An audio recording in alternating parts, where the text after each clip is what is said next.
Road પોલીસે IPL match પર સટ્ટો રમી રહેલા શખ્સને દીપક ચોક પાસેથી ઝડપી લીધો હતો.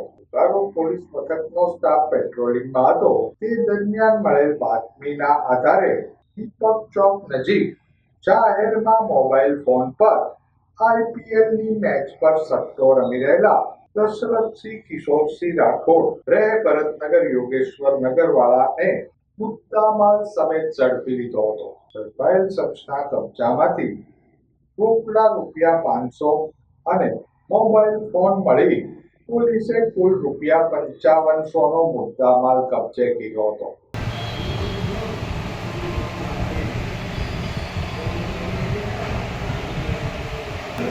એક આવ્યો છે આજે સિવાય